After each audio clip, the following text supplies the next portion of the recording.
Scripter, you'll be sorry! No! Come back here! I swear I'll kill you if you hurt Alice! Do you hear me? Come back here! He had Alice. Shaping this area of dark foggy forest into a playable area has been challenging. We wanted to give the player the impression of being lost without making the navigation ever annoying. Also, we noticed that the journey has been quite long through the national park and many players wanted to pick up the pace this far. This basically meant that we did have to close off some of the branches we originally thought would be great to explore here.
I had heard the plane fall.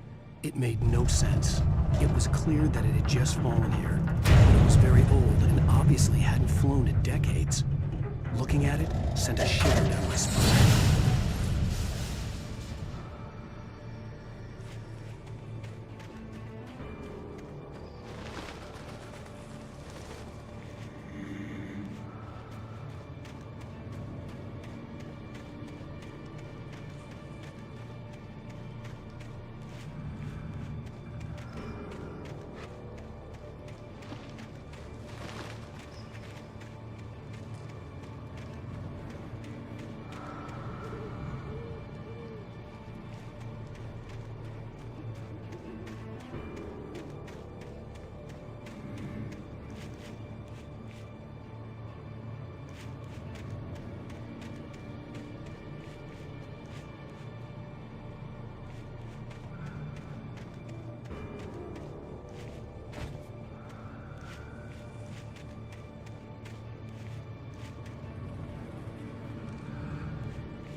Logging is a hazardous occupation.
Barry?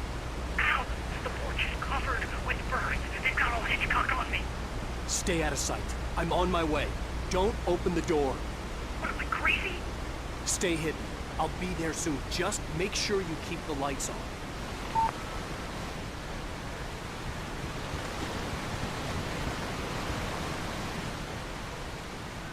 I still had to reach Barry at the cabin, but at least I was out of the woods.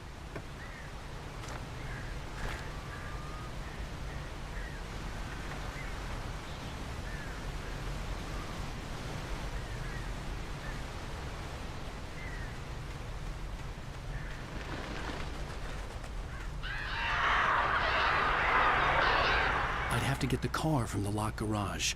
It would get me back to Barry faster, and the headlights were a welcome bonus.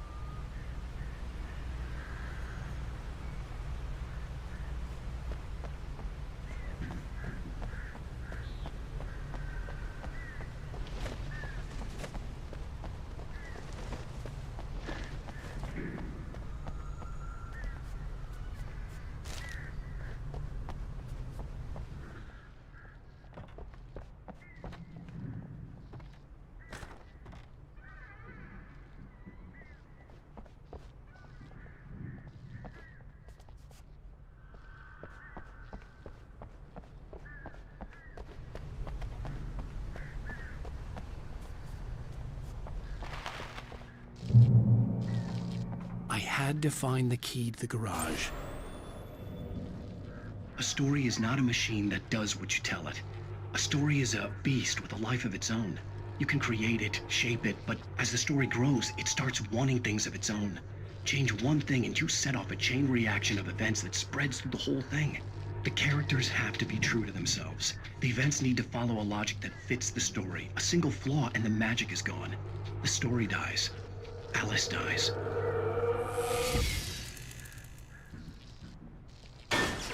You can learn about nature and yourself.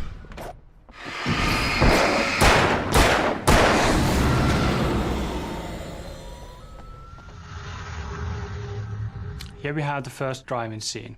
The vehicles were originally designed to be used as weapons against the dark forces. The headlights are used to burn the darkness away, and you finish them off by driving over them. Along the way, vehicles became a more important part of level design, and scenes which use vehicles are clearly differentiated from basic foot combat sections.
The flare gun was probably the best weapon I could imagine against the dark things I was facing.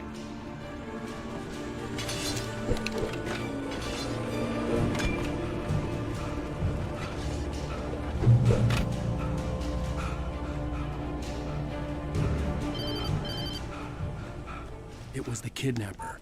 You son of a bitch! Where's my wife? Enough horseplay, Wake. You deliver the manuscript, and you can have your woman back. Simple as that. I don't... Listen. Listen. I'm gonna need time to finish it. I still need to write the ending. I need... a week. It's not done. I need a week. 2 days. The old Bright Falls coal mine is nearby. You can find it easy, city boy. The main building, there at noon. You bring the manuscript, you'll get your wife. If not, well, get me. Yes, I get you.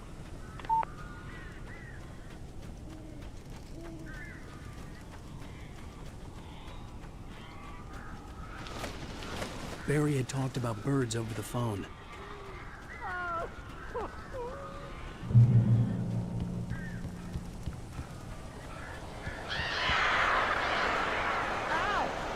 I am so glad you're here. A couple of them got in here before I blocked the chimney. This isn't normal. These birds are weird.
door now. They're gone. Hey, Al. I'm sorry for thinking you were having a psychotic episode, man. I sent Barry to the town to ask around about a man fitting the kidnapper's description. He'd go through the archives of the local paper. Perhaps he could learn something. Anything about the island and the cabin that had disappeared. The man wanted a manuscript. I had to try to write him one to get Alice back.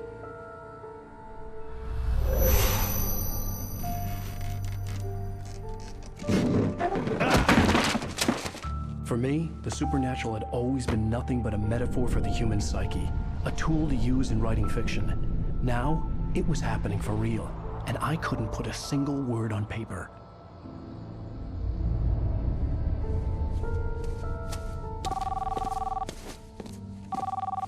Barry Wheeler speaking. This is Rose. Rose? I found Mr. Wake's pages. Oh, you sweet, brilliant girl. Could you and Mr. Wake come get them? I live in the trailer park outside the town. We'll be there in less than an hour. Bye now. See you soon. Have a great day. Hope you come back soon. Welcome to the Oh Dear Diner. Good girl.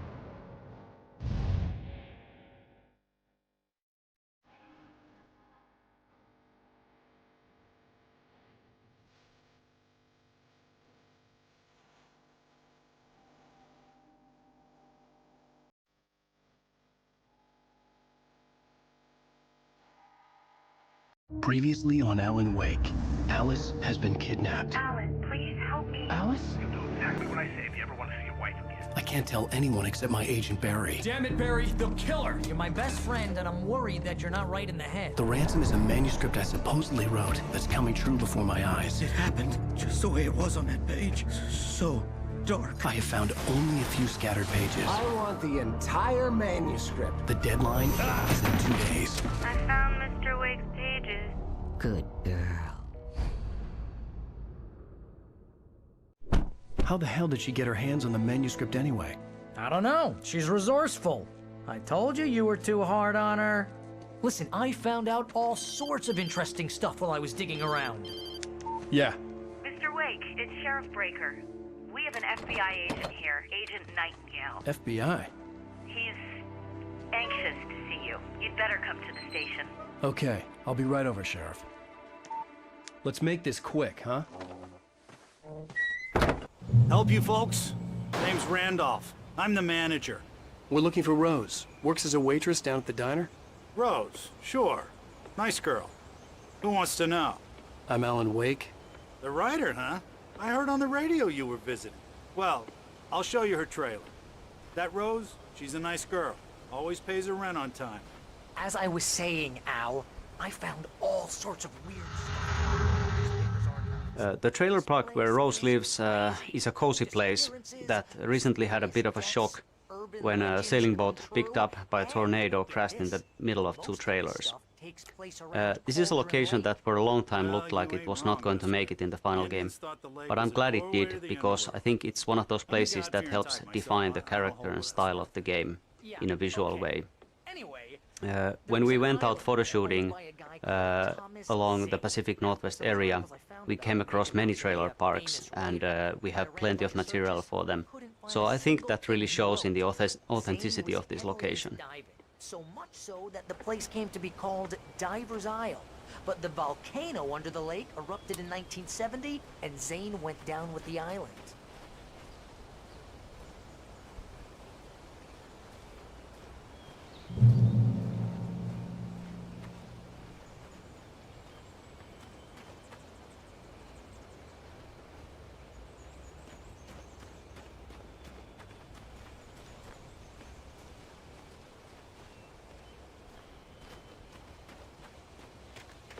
Yeah, how about that? It was there in the morning, as if it had fallen from the sky. But it would take a tornado to lift something like that. We're damn lucky it didn't crush any of the trailers. Come on, mister. I'll take you to Rose's trailer.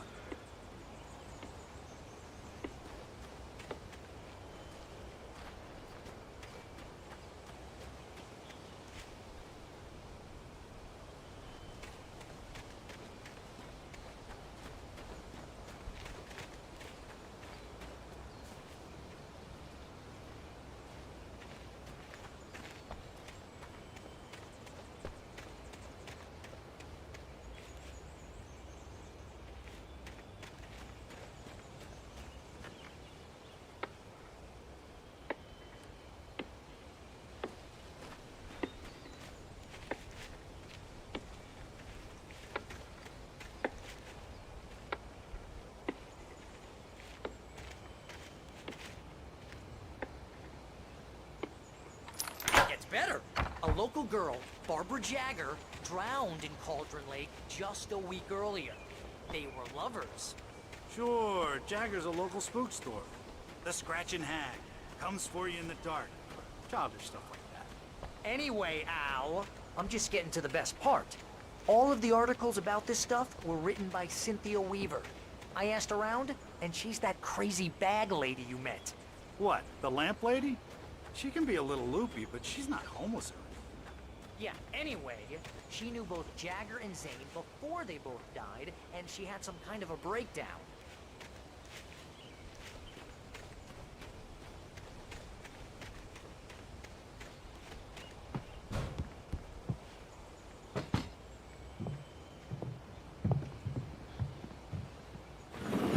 Welcome to...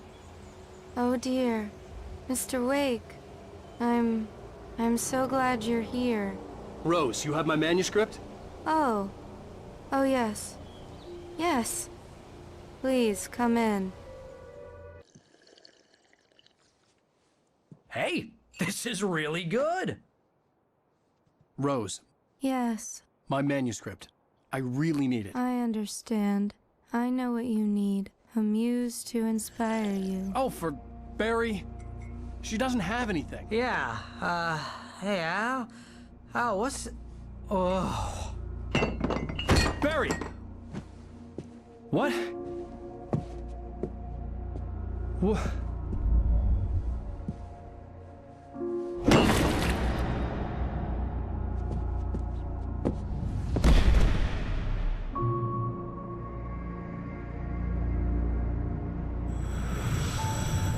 It's coming for you, hiding in my barber's skin.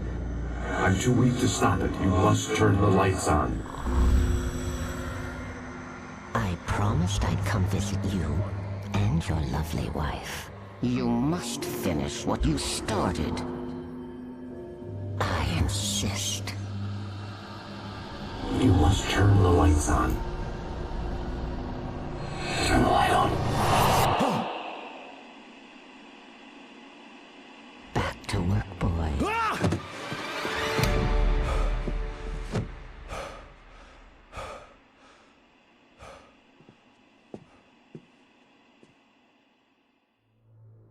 I felt nauseous, hungover. Only anger kept me going. I can't tell reality from dream anymore, but it seems I have an imaginary editor to help me. She's an old woman in a funeral dress. I call her Barbara Jagger. She's very strict. I'm writing faster and faster. My manuscript is being heavily revised. The edits are getting very aggressive, and each day there's less of me and more of her. I hate it, but I know she's right. She promises me I can save Alice this way. She knows more of this than I do. About the complex incantation I'm attempting.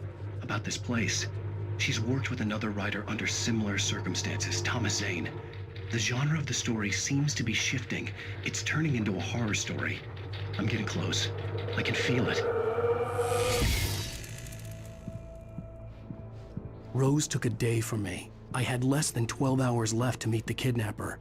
All I could do was get Barry into the car, work something out once I got on the road. Welcome to the Oh Dear Diner. What can I get you today? Coffee?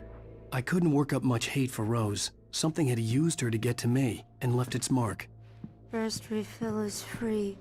Milk and sugar on the counter there. Would you like to hear today's specials?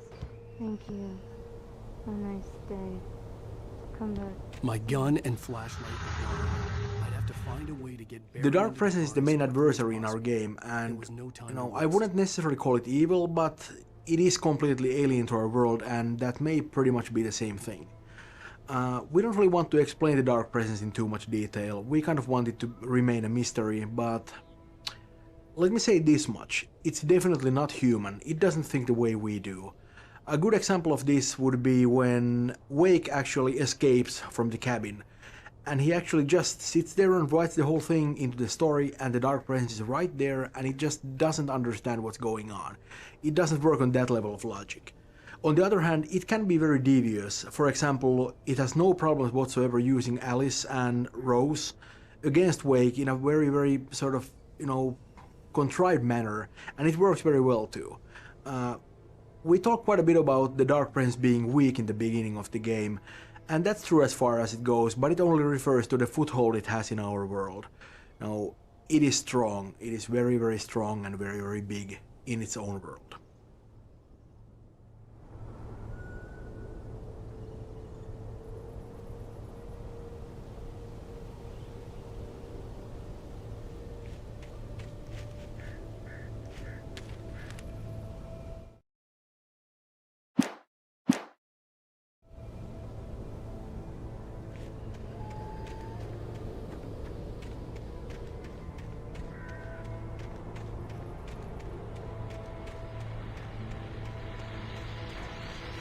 I just stepped outside to catch a breath of fresh air, and let me tell you, the weather's getting heavy.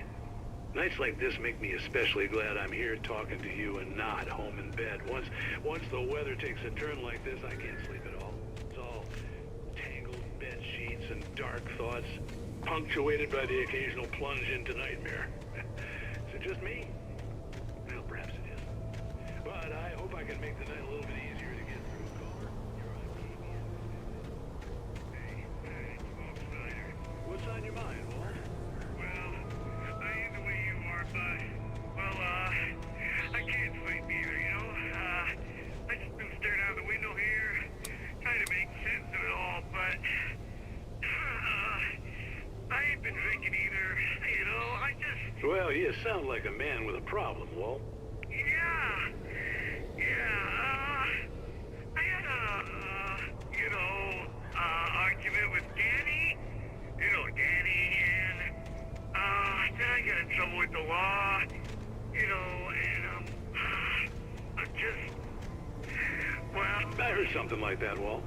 Yeah, well, he's, Danny's my best friend, and, he let me out on bail today, and now I'm just alone here at the window, waiting. Man, and there's something in the air tonight, man. I was just outside looking up at the sky above our broadcast tower thinking the same thing. What are you waiting for, Walt? I don't know. Something's gonna happen. I think I better go. Well, Walt, maybe... No, thanks, Pat. Well, good luck to you, Walt. Hang in there. Let's take a little break, folks. This weather's really something else, huh? How can I be sure you'll walk away?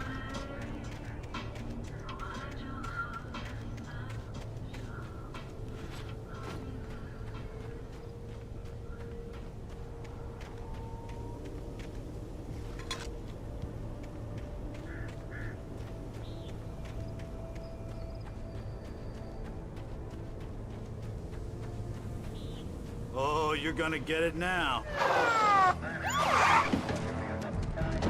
God knows what you've done to that poor girl. This is Agent Nightingale, FBI! Get him up, Hemingway! You're under arrest! You move a muscle, I'll unload right in your goddamn face! Stay right where you are, Slane!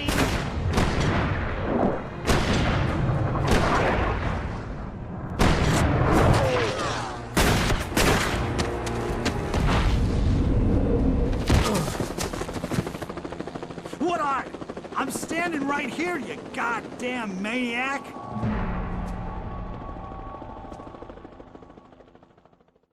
I hated to leave Barry behind, but there was no way I'd miss my appointment with the kidnapper. Give it up, Mr. Wake! Come on! Get after him! Don't let him get away! Move it! Move it! Move it! I'll have you shot if you let him get away!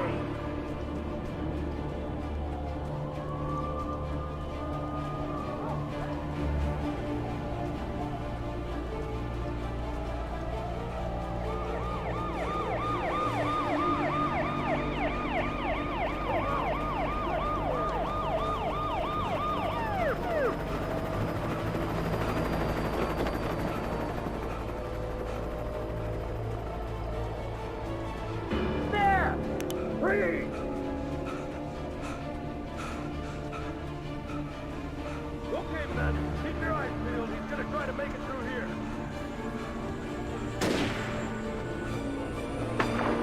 Oh, damn.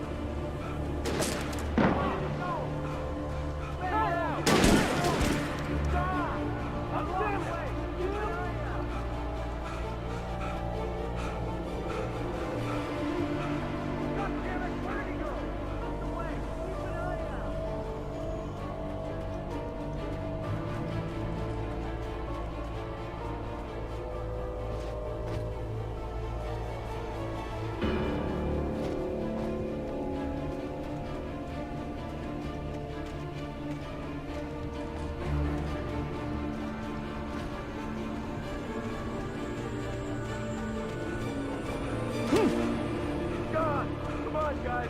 We need to head him off.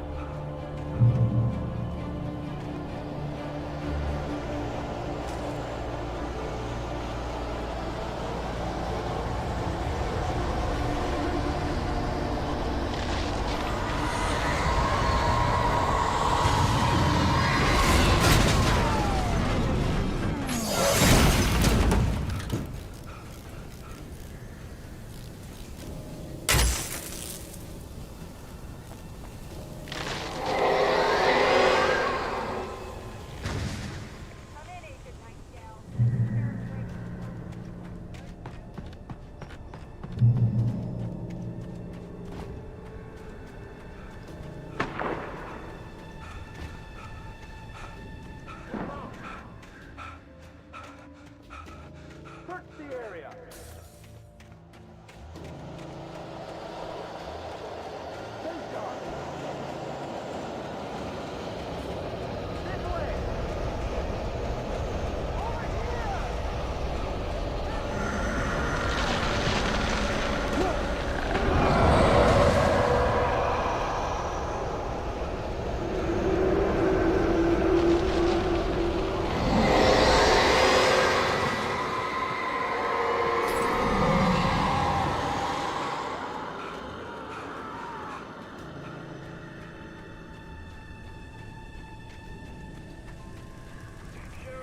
This horror was everywhere I went, circling me. The cops didn't stand a chance. They were after a writer, not a monster.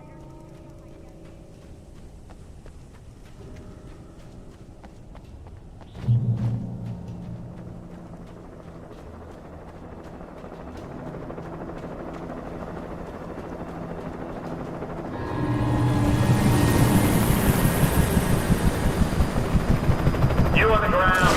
Hold it right there. There's nowhere to run. Freeze!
This is James. Mulligan, Thornton, come in. Over. Thornton here. Jake, we got both Wheeler and Rose in custody. They didn't put up a fight or anything. But it was... I could see the lights of the radio station in the distance. James, Mulligan here. Over. Go ahead, Mulligan. Over. We got Wheeler and Rose here. Wheeler's dropped or hopped up on something. Speaking of which, that Fed had a pretty distinctive whiff of Otis Scotch about it, you know what I mean. Over.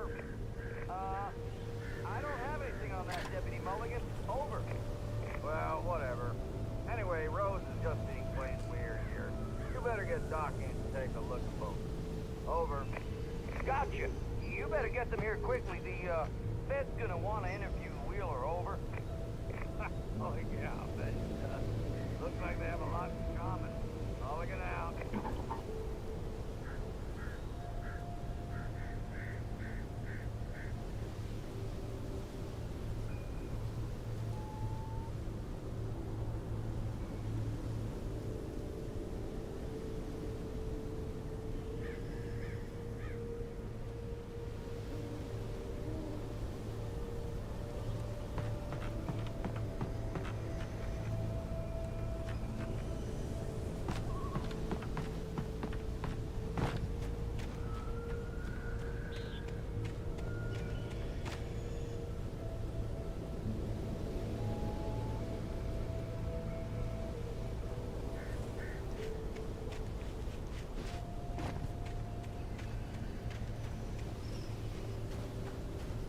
I imagined that the broadcast tower in the distance was part of the local radio station. Maine seemed like a decent guy. Perhaps he could give me directions to the coal mine.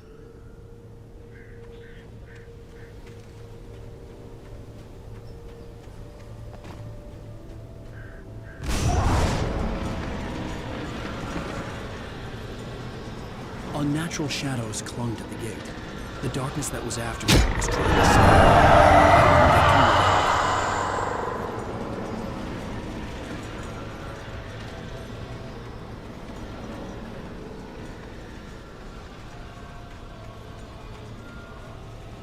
There was no power to the searchlight.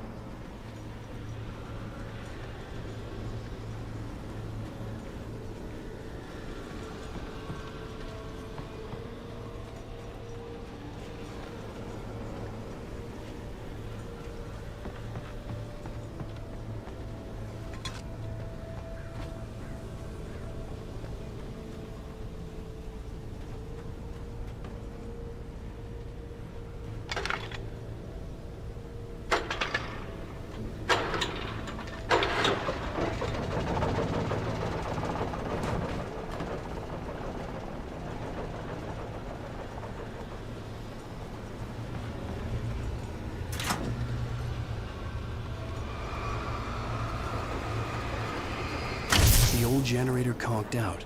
I'd have to see if I could fix it and try again.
It took me a moment to recognize the flashing rails. Here we see one of the most useful tools that the gameplay designers have.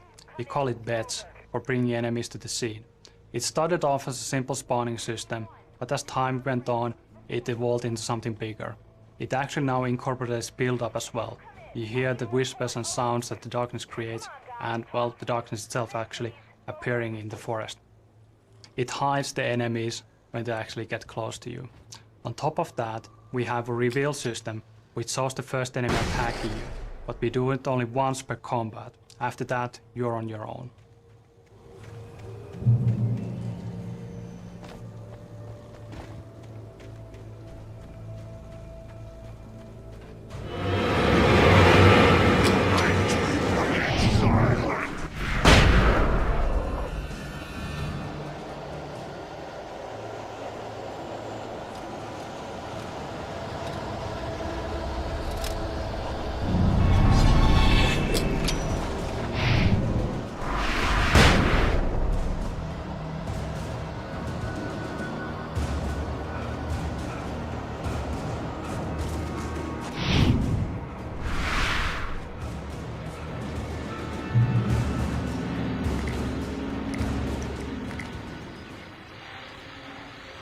And here's another call. You're on KBF-FM with Pat Maine. It's Milt Peabody, Pat. What's on your mind, Milt? Well, I live near the trailer park, Pat, and there's a big ruckus going on over there. Well, that's just up the road from me, too. What's going on, do you know? I don't know, but there's a bunch of police cars there, lots of sirens, a helicopter buzzing around, and I think I heard some gunshots. Gunshots?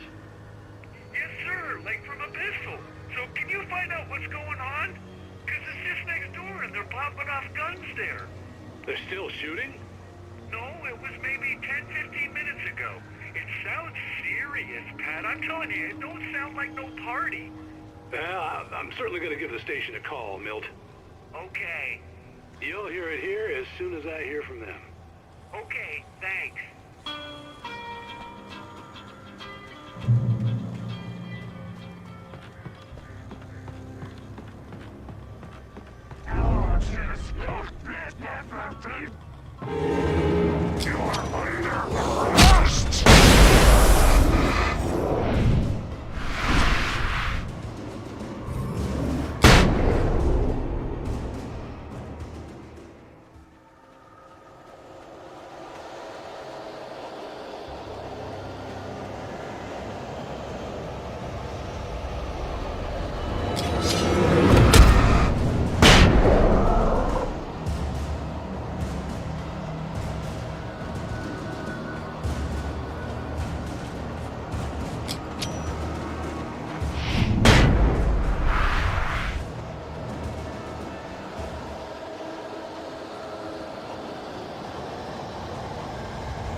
We don't see a lot of Pat Maine in the game, but actually he has a considerable presence. One of the problems with Alan Wake was that we really wanted to maintain that small town atmosphere, but that's very hard to do when, you don't actually spend a lot of time in the small town itself. A familiar and dependable radio solved that problem. Also, I think RJ Allison, who plays Pat Maine, did a wonderful job. He really nails the character, and it's so great to be alone in the dark and then hear that warm and dependable voice. Well, thank you very much for that compassionate viewpoint, Lorna. Oh, here's a little surprise. The famous writer Alan Wake just walked in, folks. I'm going to see if I can talk him into an interview. Come on in, Mr. Wake. Oh, I'm so glad you could find the time to do this, Mr. Wake. Nowhere to run now, Dan Brown. You back away from me.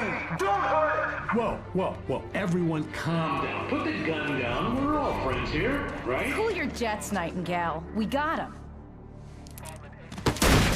Judas Priest! What the hell's the matter with you? There's a civilian in there.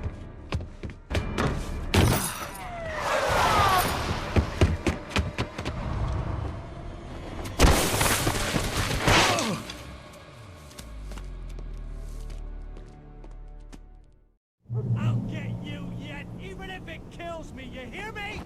You hear me? Here we have another really well set up journey. The train depot and the bridge in the distance well visible from early on. As an interesting side note, this whole area was originally just a minor branch. Not even a branch. Alan Wake just basically had to get a car from the forest and continue towards the mining museum. With months of iteration and looking at the possibilities given by the environment, we found out that this area could have lots of poltergeist events, could have hidden routes and so forth. The bridge and the train depot all appearing far later in their development.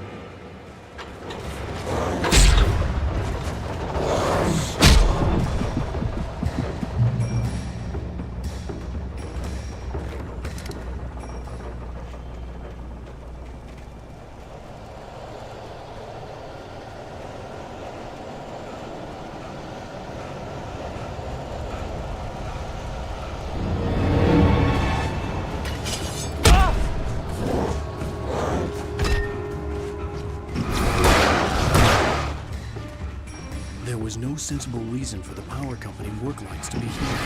It was almost as if it had been left for someone like me to use.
Hello?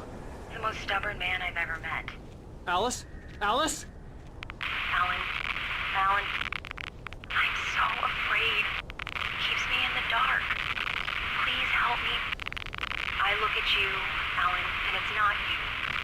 Something else. Looking out from behind your eyes. Alice, I'm here. I'm so alone here. It's all gonna go to hell. You need to be careful. Cooperate. The connection had been terrible, but that wasn't the only thing that hadn't been right with the call. She sounded wrong somehow, but she had called me.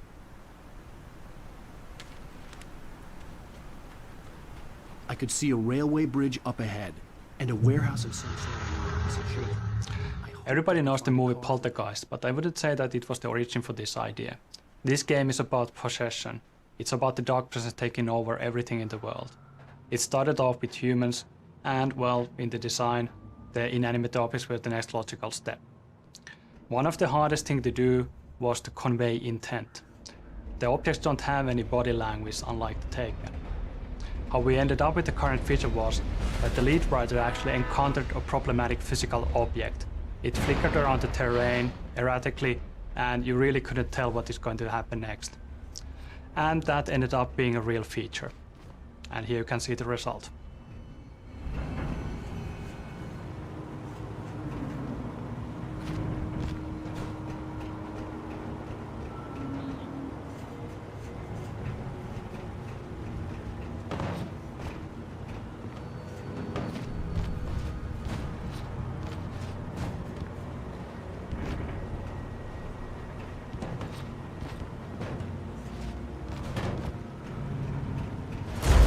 That was pursuing me was growing stronger, and it was taking over everything in its path. What the hell?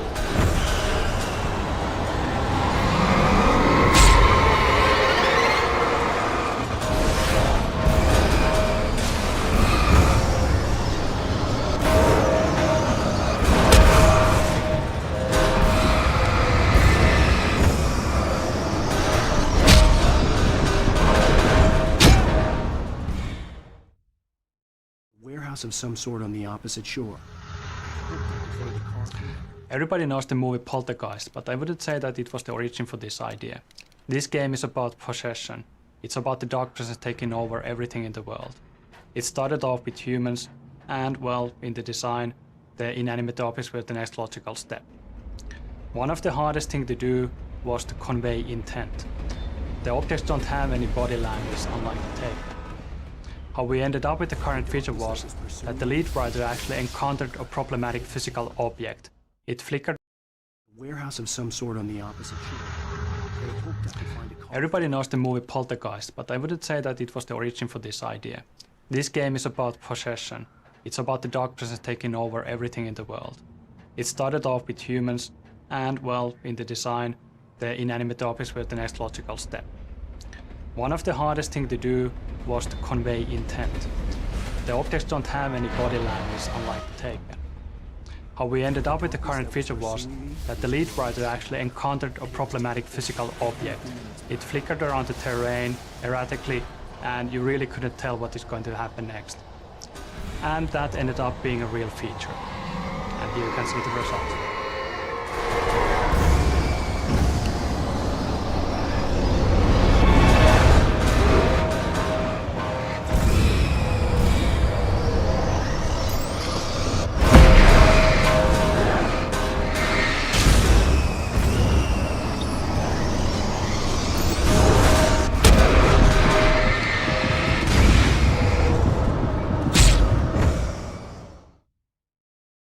Of some sort on the opposite shore.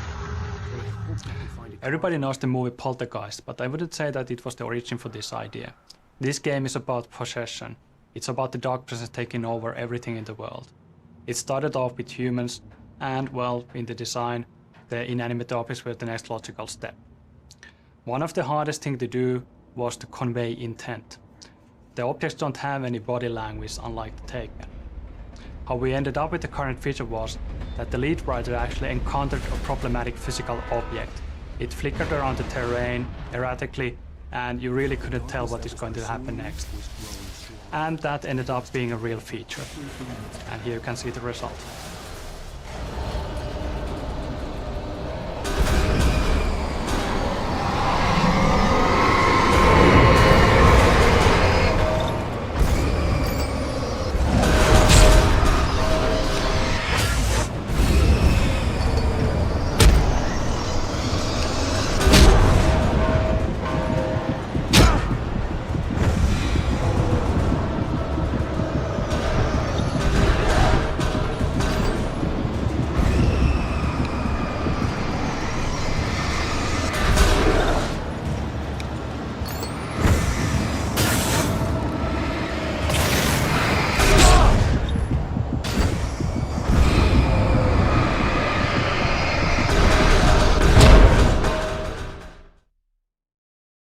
Of some sort on the opposite shore.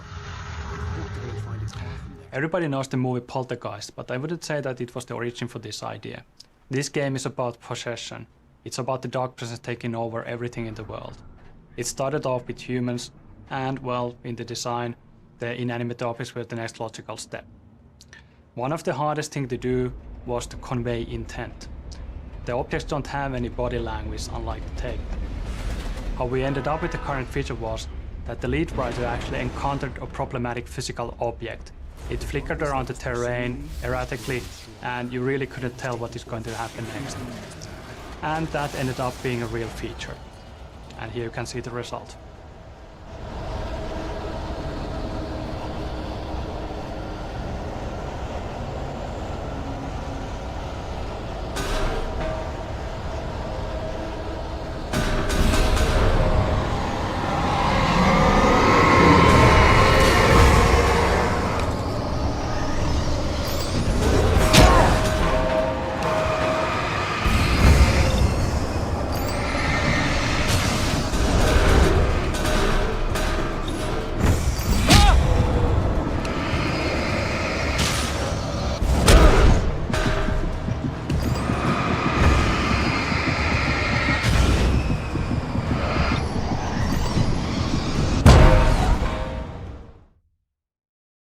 Of some sort on the opposite shore. Everybody knows the movie Poltergeist, but I wouldn't say that it was the origin for this idea. This game is about possession. It's about the dark presence taking over everything in the world. It started off with humans, and, well, in the design, the inanimate objects were the next logical step. One of the hardest things to do was to convey intent. The objects don't have any body language, unlike the tape. How we ended up with the current feature was that the lead writer actually encountered a problematic physical object. It flickered around the terrain erratically, and you really couldn't tell what is going to happen next. And that ended up being a real feature. And here you can see the result.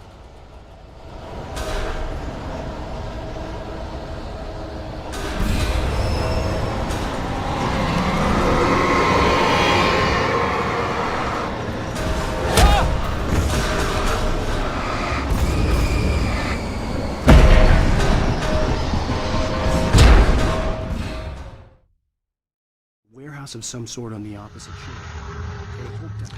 Everybody knows the movie Poltergeist, but I wouldn't say that it was the origin for this idea. This game is about possession. It's about the dark presence taking over everything in the world. It started off with humans, and, well, in the design, the inanimate objects were the next logical step. One of the hardest things to do was to convey intent. The objects don't have any body language, unlike the tape. How we ended up with the current feature was that the lead writer actually encountered a problematic physical object. It flickered around the terrain erratically, and you really couldn't tell what is going to happen next. And that ended up being a real feature. And here you can see the result.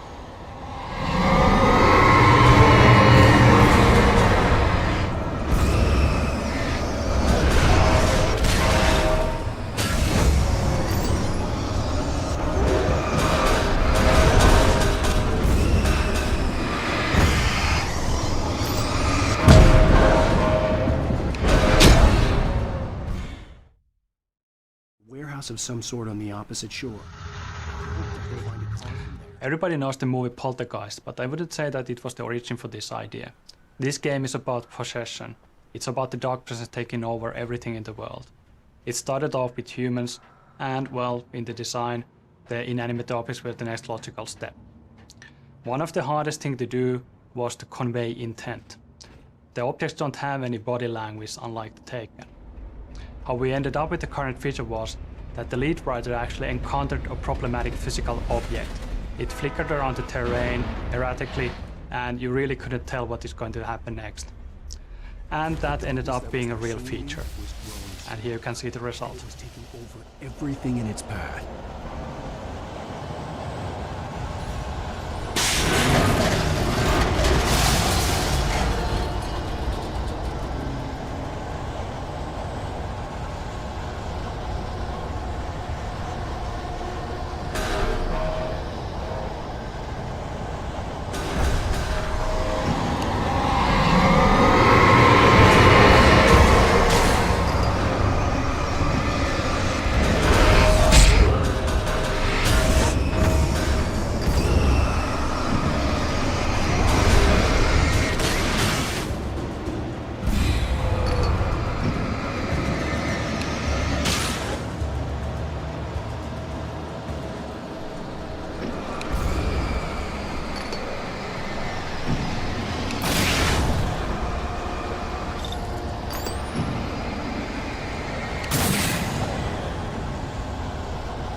Just starting to get interested in writing.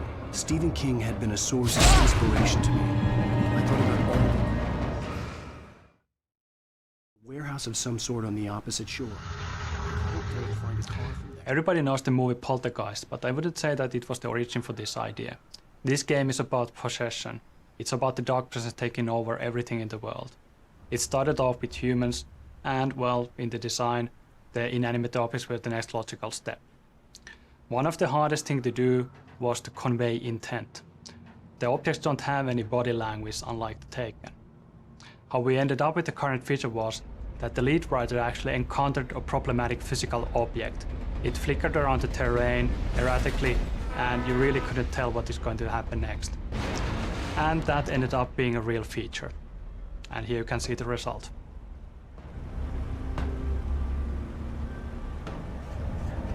The darkness that was pursuing me was growing stronger, and it was taking over everything in its path.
As a teenager, just starting to get interested in writing, Stephen King had been a source of inspiration to me. I thought about all the inanimate objects that had come to life in his books. No one is safe in a good horror story. Certainly not the protagonist. That's what makes them fun. This was anything but. The darkness could possess anything, and it was getting closer.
That had come to life in his books.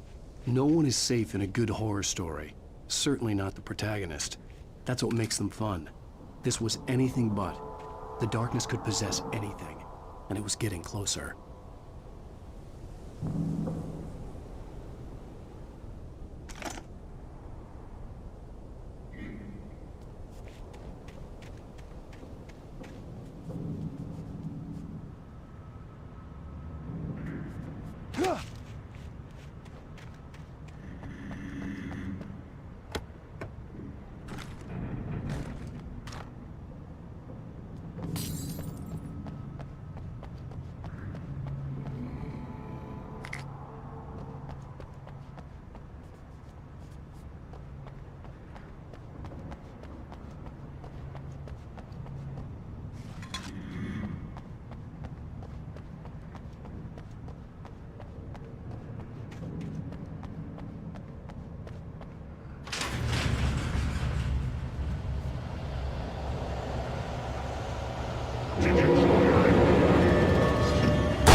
The dark presence can take over almost anything. That includes machinery like vehicles.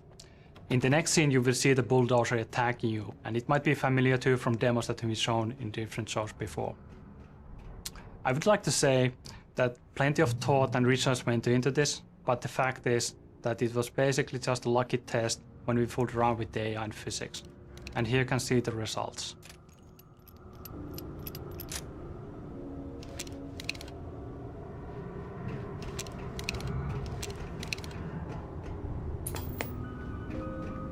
We take the facts of our existence for granted, unaware that they are merely a thin veneer of desperate self-delusion, covering a vast cosmos of madness and horror. All too often, the stars are right. In Night Springs. Tonight's episode, a family occasion. Journalist Alvin Derleth's trip to study the local customs of an insular community in Night Springs has been less than successful. Until tonight. Well, I'm glad you changed your minds about this. Ancient customs, local mythology. My editor loves this kind of stuff. Well, Mr. Derleth, we don't want to feel like we're on exhibition, but you have demonstrated the seriousness of your intent. Oh, I am serious. Really, just do your thing. I'll stay out of your way and observe. Actually, I thought you could assist us. I'm afraid we are a man short. It would provide you with an intimate perspective. Could I really? Of course, Mr. Derleth. Well, I guess that's the least What would I have to do?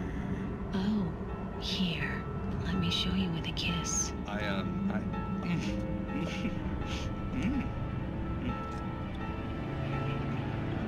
What did you add?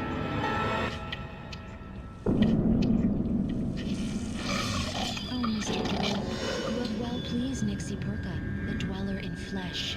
Your body shall host his 1,000 young, and all shall be glory.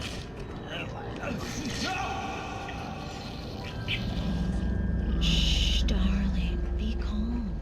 Shh. Alvin Derleth learned a harsh lesson. If you go looking for mythology, it may come looking for you.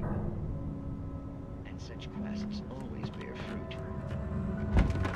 In Night Springs.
I had never been this glad to see the sunrise.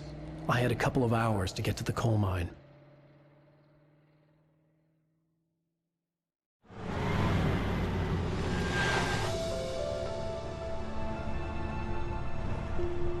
The coal mine wasn't far now.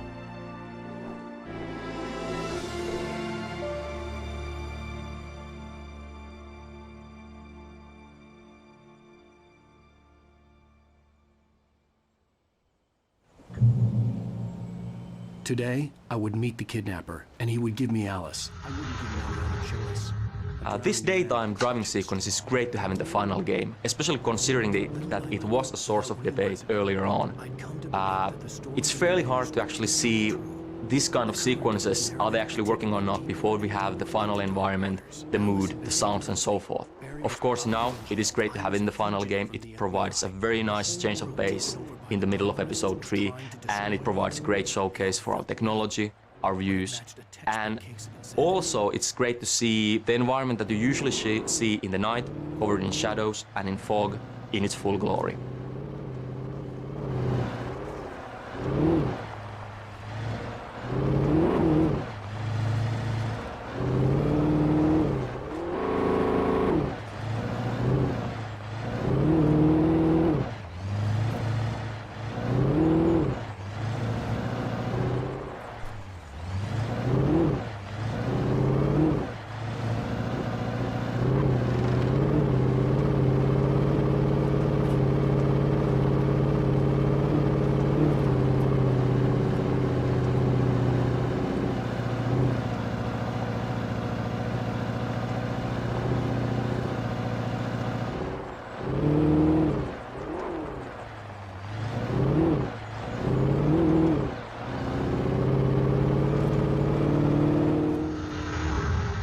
The feel of history and roots is somehow very present in the whole Pacific Northwest area.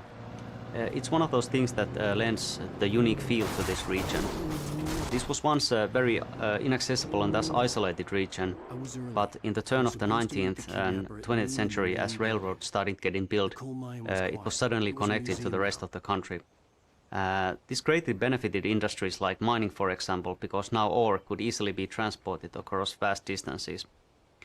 Towards 1960s and 1970s, mining steadily declined, but this area is still filled with all sorts of landmarks and reminders of that once blooming industry. To me, these kinds of things really matter because they are the reason behind why things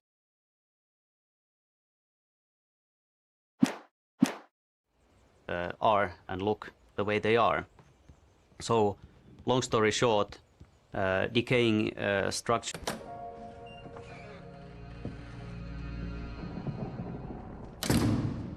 I didn't want to go outside.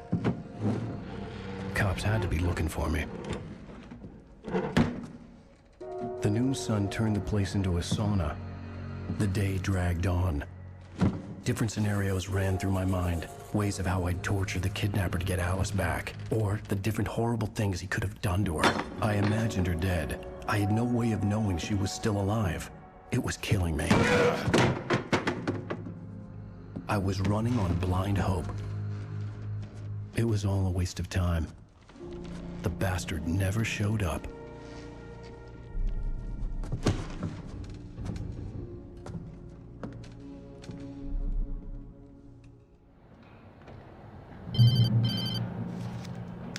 Wait! Where the hell are you? Change of plans. You know where Mirror Peak is? It's a big mountain north of where you are. You follow the path from the mine, you can't miss it. There's a lookout point there. I'll be waiting. I'm through being jerked around by you. You want to see your wife alive? Because if you do, you better watch what you say to me. Do we understand each other? I want to talk to Alice. Yeah, and I want the manuscript. Don't keep me waiting, Wake. Hello? Hello! Ah! I'm gonna kill him! I had to get to Mirror Peak.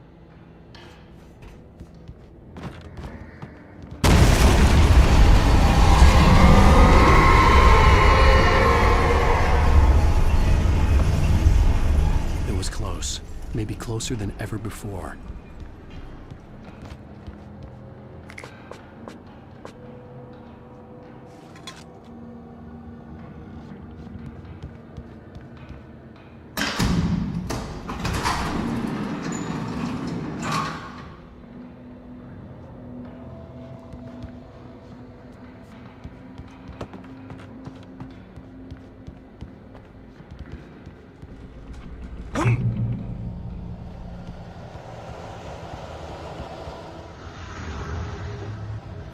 Okay, now this whole kidnapping thing is a red herring, of course. It's just an attempt to manipulate Wake and to get him to deliver the manuscript. The so-called kidnapper, Mott, well, he doesn't have Alice, he doesn't know where Alice is, and neither does Dr. Hartman, the guy who's hired Mott. But they do know that Wake will do anything to get Alice back, so, you know, they use her. They're nice people like that. The problem is that Wake doesn't have the manuscript at all. He doesn't know where it is, he has a couple of pages, but of course, that's not enough. So, they're lying to Wake about having Alice, and Wake is lying to them about having the manuscript, and nobody has much of anything. It doesn't end very well for Mott, you know, who is going to get his in a couple of minutes, or no, a little longer. And Dr. Hartman doesn't have such a great day either. You know, what can I say? Karma's a bitch.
The only way to reach the hillside ahead was to go through the building. I had to find a way to avoid electrocution.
There was no way the flashbang grenades were standard power company equipment.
Our technology enables us to have a set of ready-made landscape types that tile seamlessly with each other and can be used to quickly lay out large sections of terrain, instantly creating realistic landscapes. These biotypes, as we call them, contain lots of different information about the resulting shape of the terrain. Things like what the ground is comprised of, is it mud, rocks or grass, and what grows on it, different kind of foliage and trees, and also its bumpiness.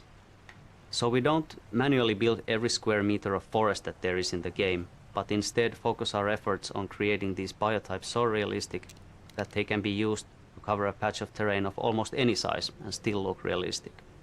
We then cover the terrain with patches of different biotypes that go together very well before finally going over the area with a precision polish.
The dark presence was moving ahead of me in the same direction I was going. A cold feeling settled itself in the pit of my stomach. Was it going for Alice?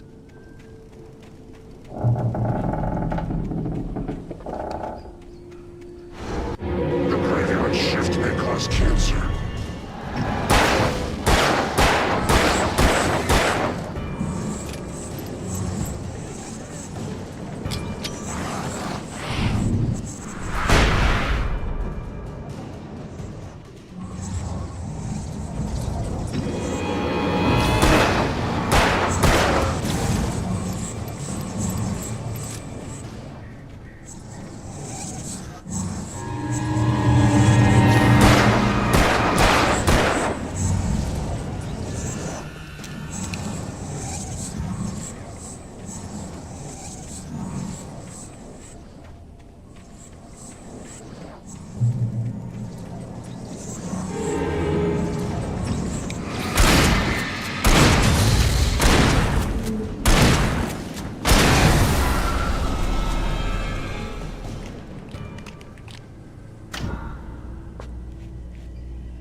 The place was dead, a ghost town.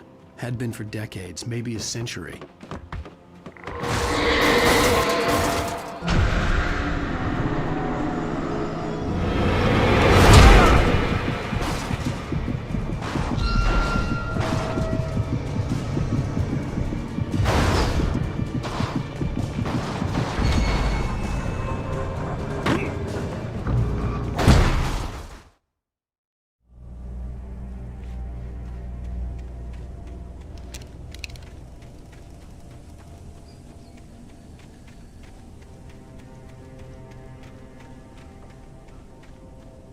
The place was dead, a ghost town.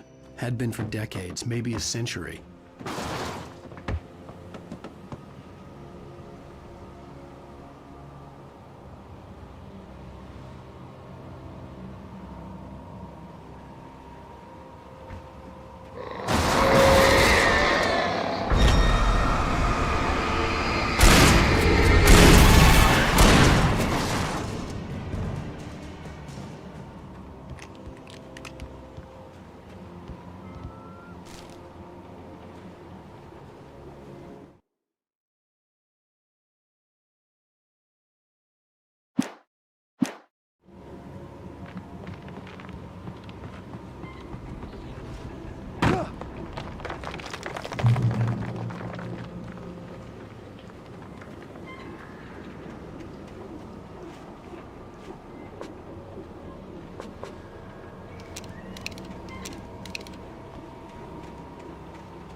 Anything outside of riding is a struggle. I feel ill. I managed to make my way downstairs. There's a shoebox filled with books and papers by Thomas Zane. It's very hard to focus, but I managed to read some of it. He's a poet, and a good one. He writes of muses and creators summoning fabulous things from a magic lake, using his powers to shape the world of a realm of gods and dreams and demons, dark things that wait for a chance to slip through, wearing the flesh of men as disguise. Zane writes about himself, his girlfriend being taken over by a dark presence, about growing scared of the lake. Zane believes it's a mirror to the gaping void of darkness above, where some Lovecraftian presence lurks. I crawl back upstairs. I'll borrow these things for my story. They ring true. They fit.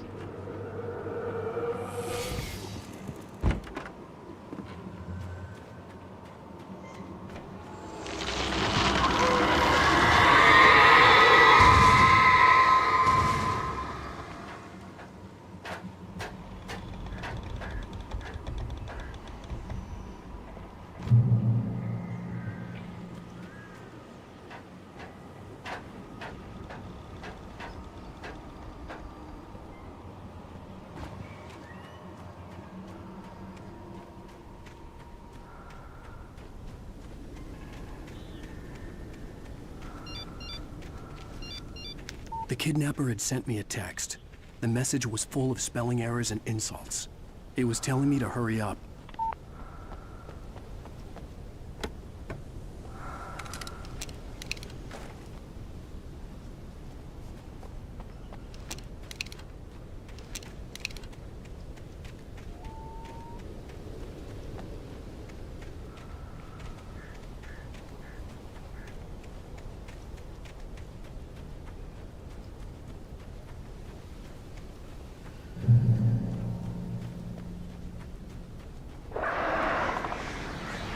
Birds.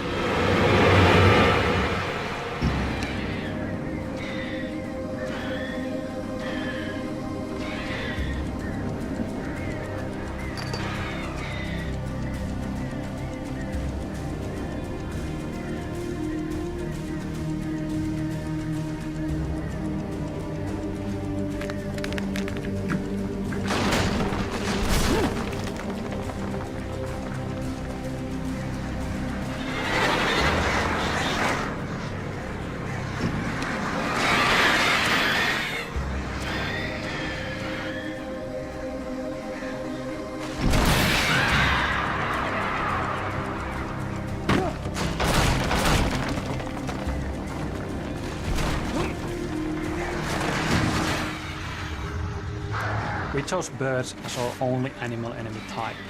The main reason being that the birds actually bring something new to the table, an extra dimension. We tried to think through the whole package of the player experience. Player needs to look down for bear traps, look ahead for taken, and look up for the birds.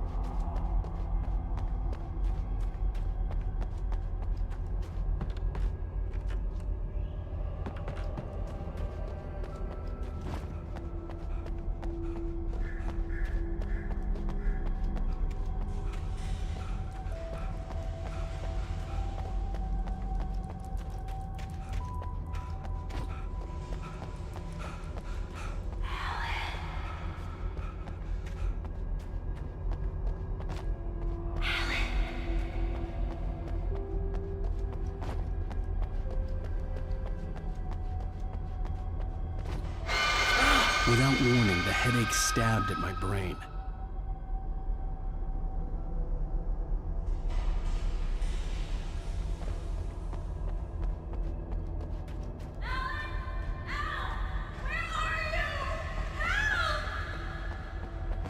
Alice?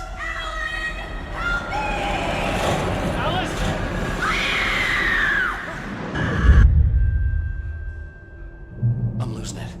I gotta get out of here.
The guys who did this mine puzzle, Antti and Tiago, did a really amazing job here. This is again one of the cases where we started with a very, very low-key design requirement, just something to occupy the player for a moment. But with iteration, looking at what works, what not, we actually got this amazing sequence which does what it's supposed to do. It looks complex, it looks imposing, but it's very intuitive to play, and I hope you actually enjoy going through it.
In a similar vein to how we handle the different types of terrain with biotypes, we have a preset system for weather styles as well.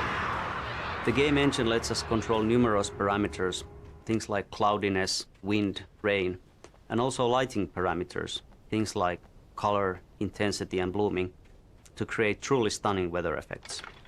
Using this technology, we have created a palette of ready-made weathers that can be called upon at any time, so really it is weather on demand at the push of a button. Each level has its own, or sometimes many, different styles of ambience, and so their own mood. Oh, great. Another cable car. Just great.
could see Cauldron Lake. I thought I could make out the spot where the island and the cabin had been.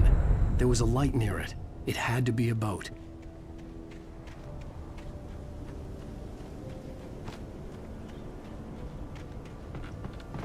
I was close now. I had to get there fast.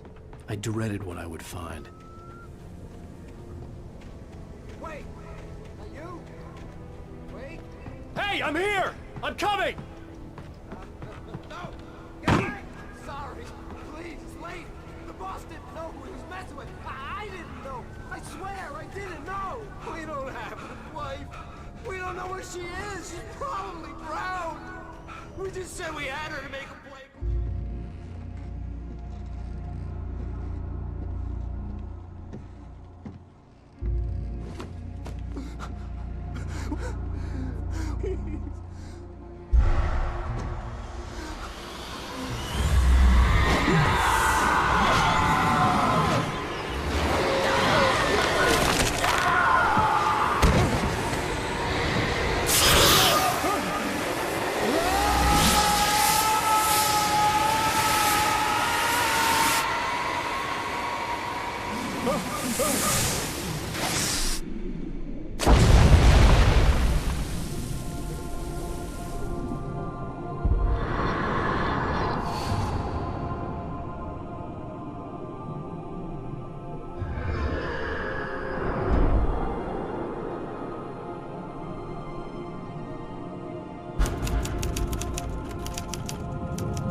Previously on Alan Wake, I'm hunted by the law. Sheriff, Wake's running.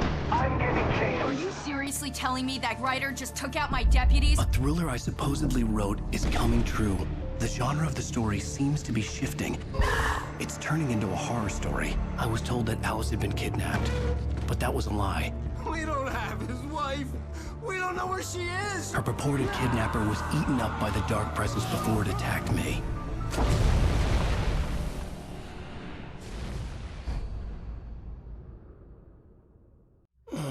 Alan, shh, baby. It was just a nightmare. Alice. There you go, Alan. Hartman, I fell. I had to give you a sedative. Don't fight it. You went through another rough period. What? Right now, it's very important that you stay calm. We don't want you to have another episode. You're a patient at my clinic. Have been for a while now.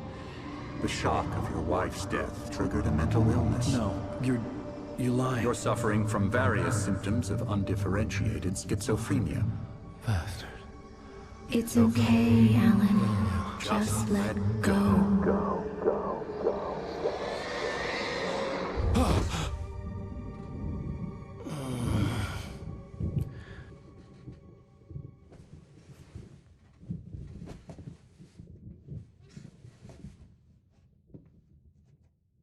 I felt groggy. Whatever Hartman had bumped in me was making me numb. As far as the bad guys go, Dr. Hartman isn't the main villain here, but he's probably a little more interesting than the Dark Presence. He's a very smart guy, and he knows a lot about the Dark Presence and Cauldron Lake in general. He kind of presents himself as a pop psychologist to the stars, but that's kind of a ruse. He just wants creative people in so he can exploit them. With Wake, of course, he resorted to a little more drastic measures. He pretended to have kidnapped his wife, fished him out of a lake, tried to convince him that he was schizophrenic, and it doesn't end very well for him, but it's a valiant effort anyway. We have a lot of backstory for this guy, and I'd love to do a little bit more with him in the future, but, of course, we don't exactly leave him feeling very well at the end of this one. More concerned if you weren't suspicious of me. I don't blame you for it. Big of you. Now, why don't you come with me?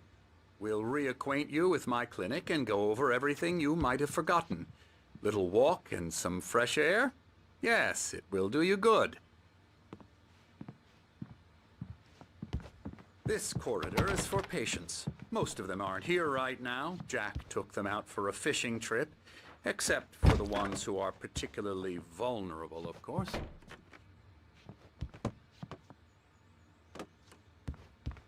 I encourage creativity as a part of the recovery process here at Cauldron Lake Lodge.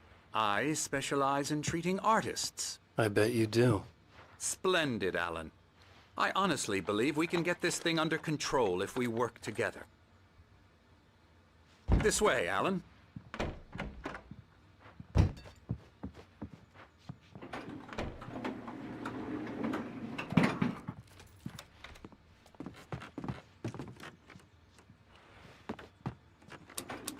Now, Alan, from past experience with you, I know I need to get right into the heart of the matter as quickly as I can after an episode. So I'm just going to say this. Alice is dead. No. You're in a very vulnerable state until you understand and accept this. Alice drowned, and you couldn't face that. You're suffering from hallucinations, paranoid delusions, unusual thinking, an obsession about light and darkness, a feeling that everything revolves around you, your thoughts and dreams. Your mind has constructed an elaborate fantasy scenario in which your writings are affecting reality. She has been kidnapped and supernatural forces of darkness are trying to stop you. You go this way, Alan. I wasn't ready for another shot. Cauldron Lake Lodge is the residence and place of practice for Dr. Emil Hartman, who uses it as a sort of a nursing home and also a place of inspiration for artists he treats there. Built in the turn of the century, it is an imposing building, hewn from large timber and heavy stone, with a steep shingle roof to weather off even the heaviest of snowfalls. The starting idea for this location was the real-world hotel of Timberline Lodge that they used in the movie Shining, but following the typical style of these buildings and the heavy materials used in the construction, it quickly evolved into a thing of its own.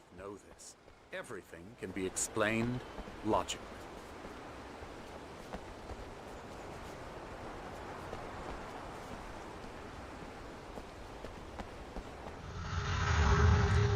Story-wise, the most important location in the game, Cauldron Lake, is inspired by the real-world location of Crater Lake in Oregon. It's a vast lake formed from a volcano thousands of years ago in a massive eruption. It's truly a breathtaking place that anyone interested in such things should definitely visit. In the game, the location, this Cauldron Lake, has actually had two notable eruptions. One that originally formed the lake, and then another which took down a small island in it, along with its cabin and even a person, a diver called Thomas Zane. The place is said to hold an ancient power, and it's not without reason, as you will find out playing the game. I could see Mirror Peak on the other side of the lake. I thought I could make out the spot where Diver's Isle had been when I arrived with Alice. Now there was nothing but waves. It seems there's a storm coming. Funny, I don't recall there being a mention of that in the weather forecast. Well, no matter. This way. Follow me.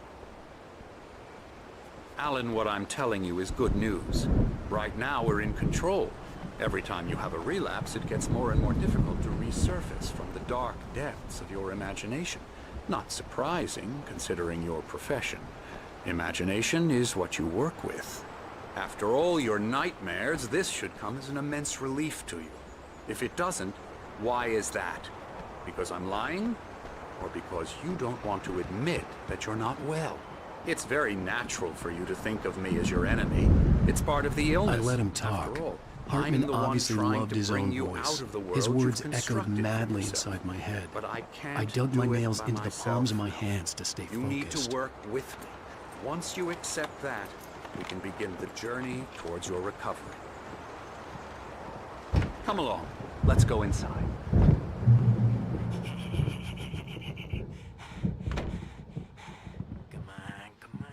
Here's the entrance to the office wing. That's for staff only. You were impressed by my trophies when you first arrived here. I do love to hunt.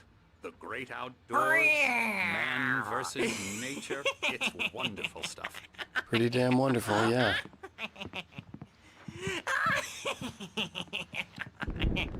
Yeah, that's right. I got you. I'm a real bad dream, mister. You should be afraid of me. Don't want to run into me in the night, that's for sure. Please, Emerson. Mr. Wake is confused enough as it is. Yeah, you'd like me to go away so you won't be scared. But you can't just decide what kind of dream you have or when you have it. Emerson. Okay. Sorry. Ooh. That's Emerson. We're actually making some progress with him, I'm happy to say. He works on video Elbow games. strike. Ooh, It's yeah. trash, of course, but it does involve Get him some to the head. small creative effort, which makes him receptive to my therapeutic methods. No kidding.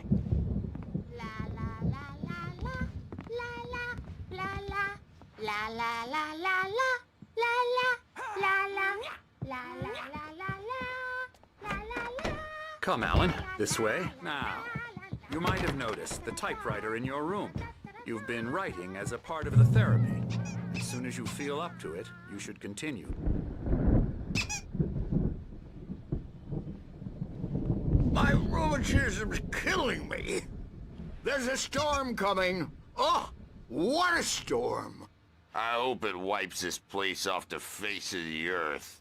And these two are the Anderson brothers, Odin and Tor. They had how should I put this? A heavy metal band in the 70s and 80s called Old Gods of Asgard.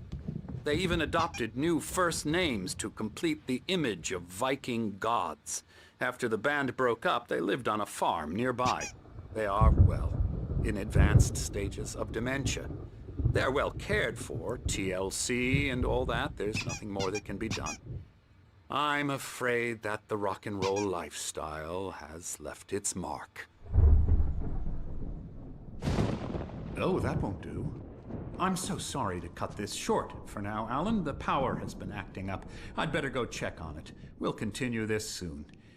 Meanwhile, when you feel up to it, return to your room and try to write. It really is for the best. Don't you think? I'd like to bash his head in with a hammer. Oh, he'd love to fish out our secrets, but he has no clue.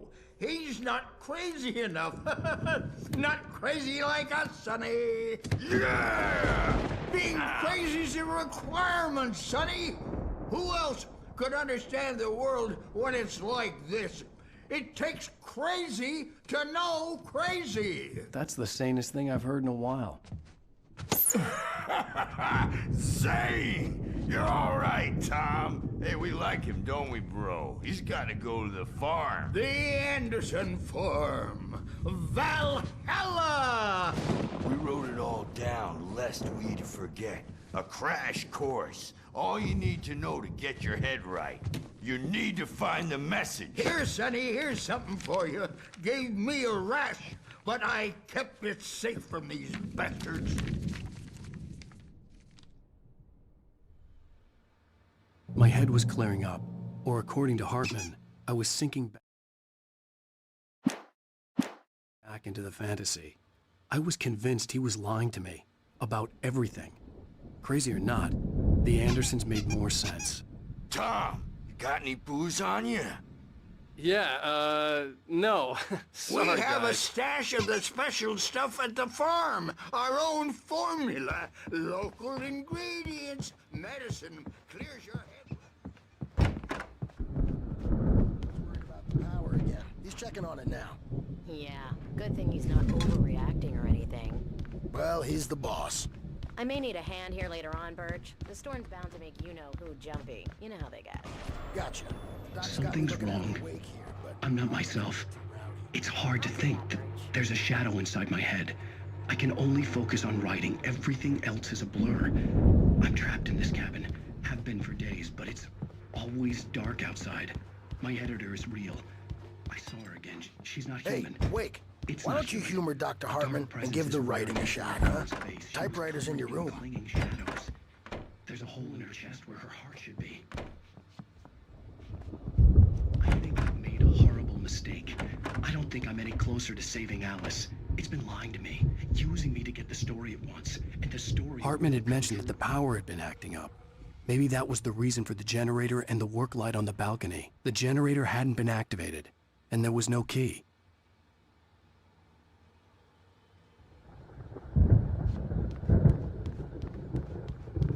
You can get to your room by those stairs, Wake. Hartman wanted me to write. I knew I couldn't. The white glare of the blank page in front of me hurt my eyes. My hands began to shake uncontrollably. Everybody, calm down. Put that down. Bert, I need help. Hey, Wake, you stay here. I'm gonna go see what's up. You just keep doing what you're doing. Be cool, okay?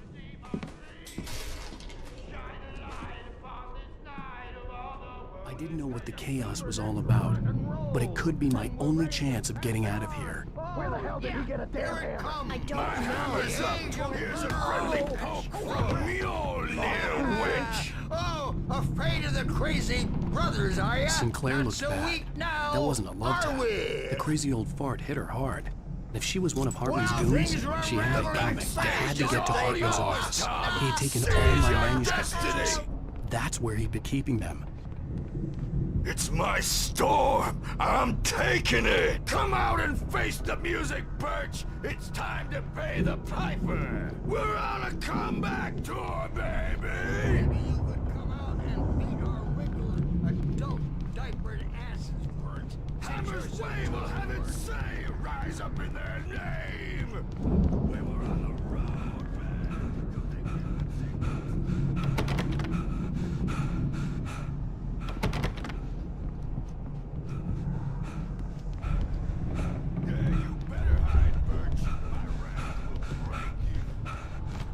He's probably kidding, Bert. He's got a great sense of humor.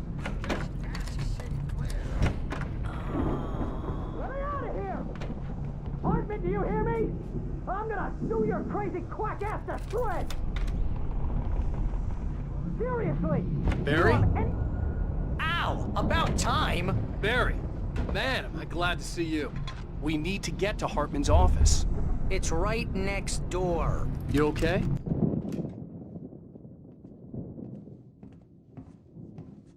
These were all the pages I had on me. And more.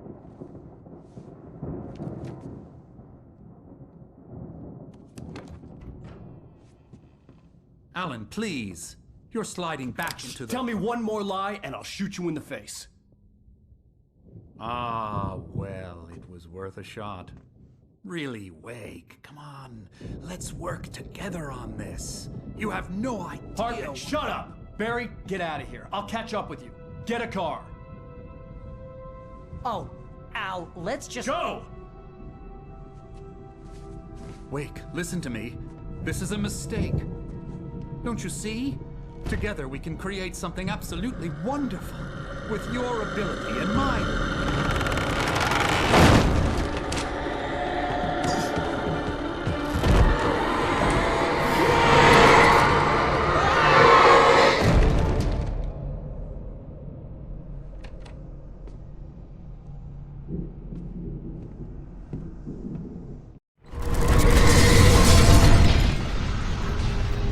The Haunted House sequence went through a lot of iterations during development. We had as extreme routes as Alan Wake actually going behind and below the lodge on the mountain cliffs and fighting against possessed patients. Eventually it was great that we focused on the poltergeist events because it allowed us to create a nice chain of smaller, light-based puzzles, and it also wrapped up really nicely with the big poltergeist fight in the main yard.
Get the possessed bookshelves out of my way.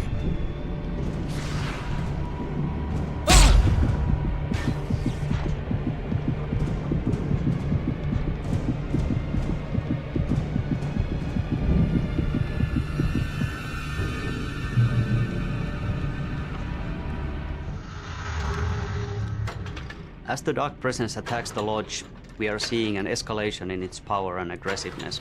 Maybe even some frustration. It's now been chasing you for quite a while and with little success. And now that you are on its home court, so to speak, it's literally throwing stuff at you left and right.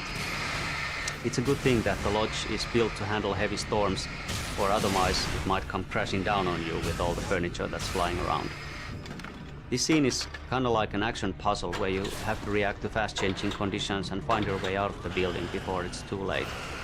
Fans of Max Payne 1 might have a fleeting sense of familiarity here.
The gate's locked. You're gonna have to go through the hedge maze over there.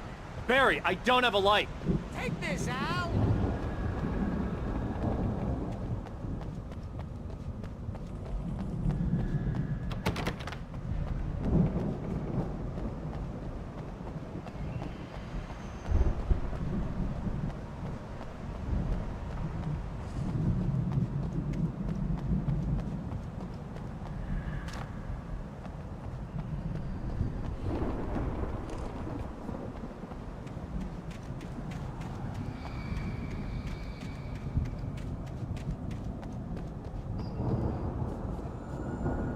Oh, God!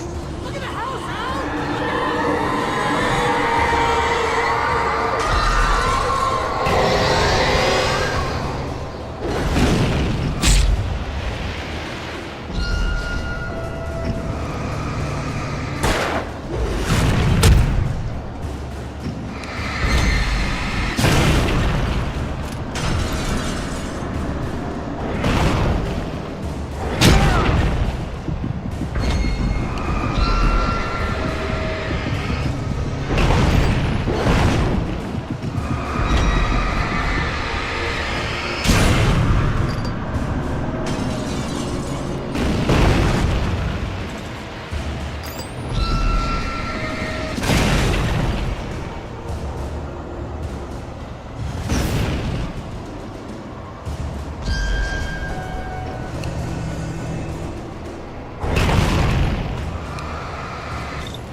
Come on, Al! We gotta go!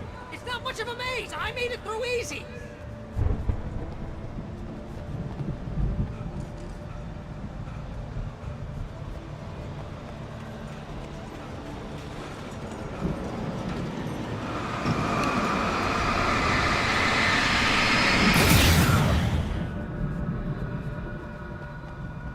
Oh, jeez, Al! The house looks bad! Let's get out of here!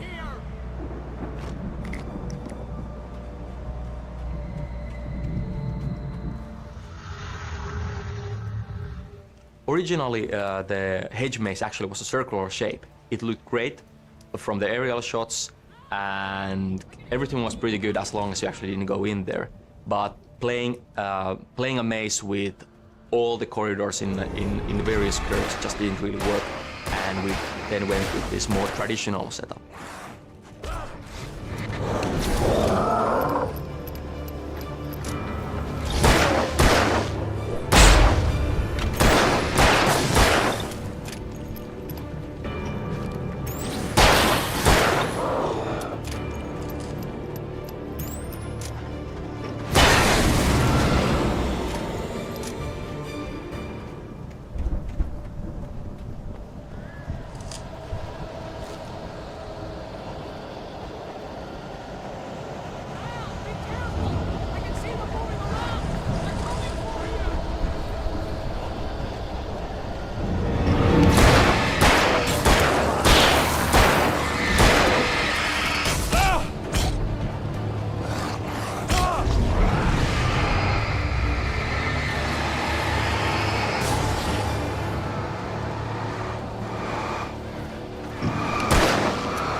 Originally, the hedge maze actually was a circular shape. It looked great from the aerial shots, and everything was pretty good as long as you actually didn't go in there. But playing a maze with all the corridors in the various curves just didn't really work, and we then went with this more traditional setup.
You'll be nice and calm.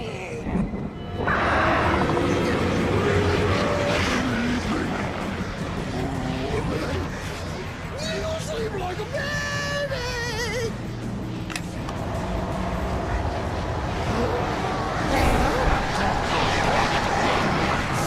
Like things to be that way we don't have any trouble.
let's get out of here. Can you open this gate?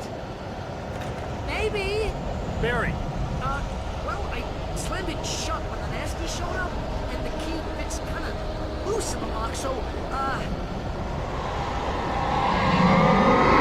Barry, I'll find it. Don't worry about it.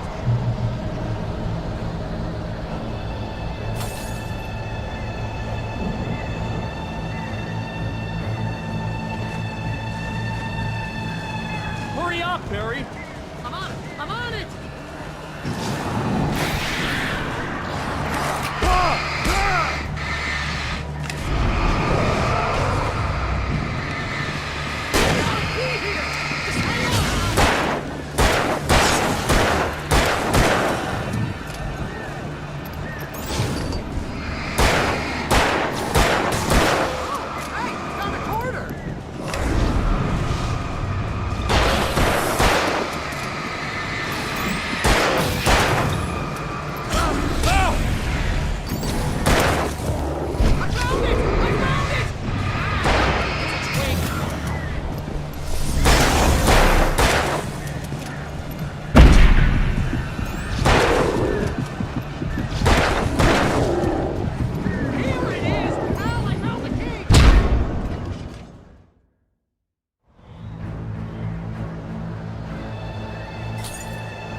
Hurry up, Barry. I'm on it. I'm on it.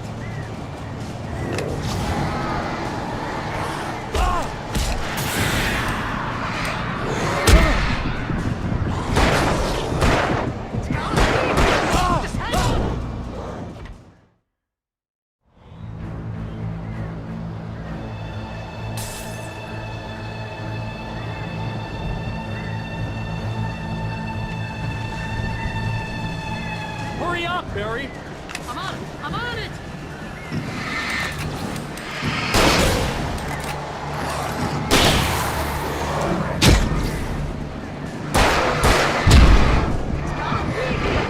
Hang on now.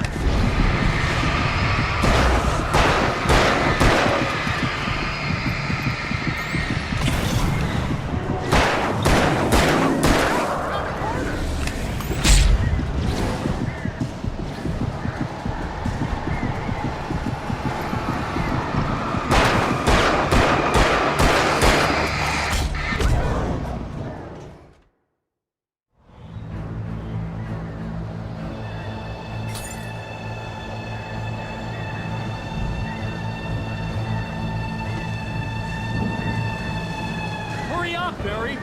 I'm on it. I'm on it.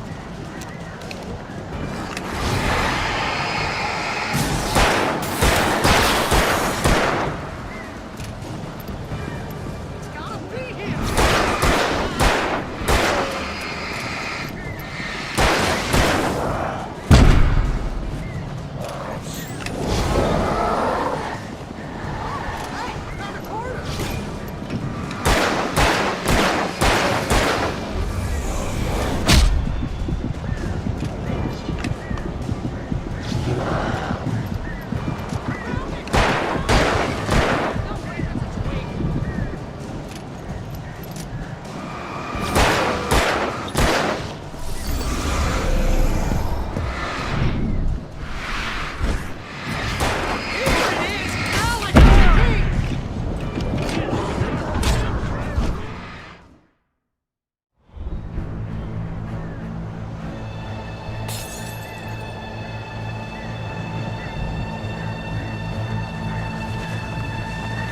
Hurry up, Barry.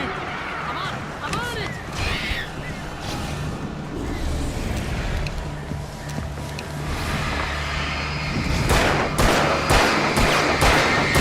Gotta be here. Just hang on now.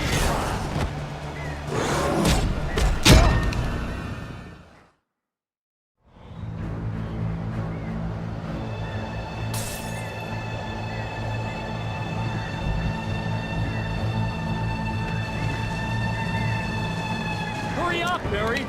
I'm on it. I'm on it.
headed for the nearest "You're now leaving Bright Falls. Come back soon" sign. We're going to the Anderson farm. I knew you were gonna say something like that. You know what? You owe me big time for this. When this is through, if we make it, I don't care what anybody says, I'm done with darkness. You're gonna buy me a tanning bed as a gift, and I'm gonna live in it.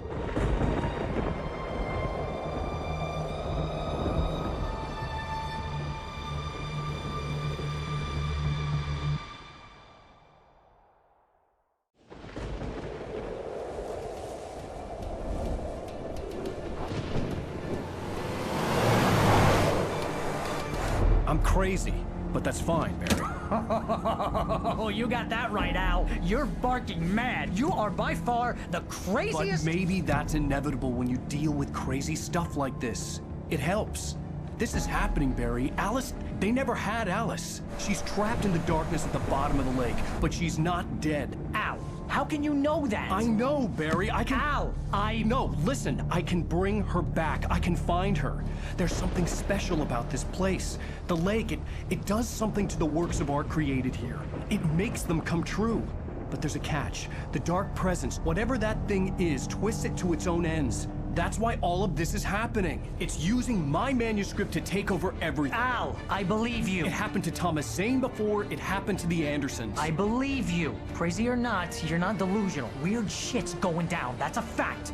I'm on board, man. I'm with you. The Andersons knew about it, but they were too far gone to tell me with all the drugs they were on. But they wrote it down. There's a message somewhere at their farm, Barry.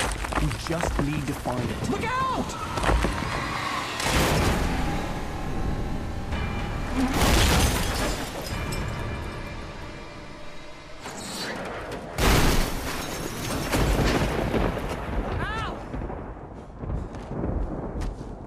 God damn it, Al, talk to me!